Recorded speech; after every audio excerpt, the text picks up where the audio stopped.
এই যে একা একা চলাফেরা করছেন, জীবন নিয়ে শঙ্কায় ভুগেন না কখনো? যে আমার পরিবার সবাই তো, আমি আমার মাকে বলেছি যে দেখো, মানে আমরা যে লড়াই নেমেছি, আমার একটা মনে হয় কি, কোনো রাজনীতিবিদের না বাসায় মৃত্যুটা হইতে পারে না, এটা কোনো ভালো মৃত্যু না।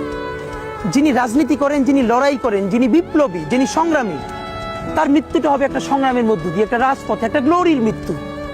আমি তো ভীষণভাবে প্রত্যাশা করি, আমি ছোটবেলা থেকে এই স্বপ্নটা দেখি, অনেক জায়গায় বলেছি, যে একটা তুমুল মিছিল হচ্ছে অন্যায়ের বিরুদ্ধে, সেই মিছিলের সামনে আমি আছি, কোনো একটা বুলেট এসে আমার বুকটা হয়তো বিদ্ধ করে দিয়েছে, এবং সেই মিছিলে আমি হাসতে হাসতে আমি শহীদ হয়ে গেছি। এবং সবাই যখন মৃত্যুটাকে ভীষণ ভয় পায়, আমি তখন হাসতে হাসতে আল্লাহর কাছে ভীষণ সন্তুষ্টি নিয়ে পৌঁছতে চাই যে আমি একটা ন্যূনতম ওই জীবনটা লিড করতে পারলাম, যে আমি একটা ইনসাফের হাসি নিয়ে আমি আমার আল্লাহর কাছে পৌঁছতে চাই।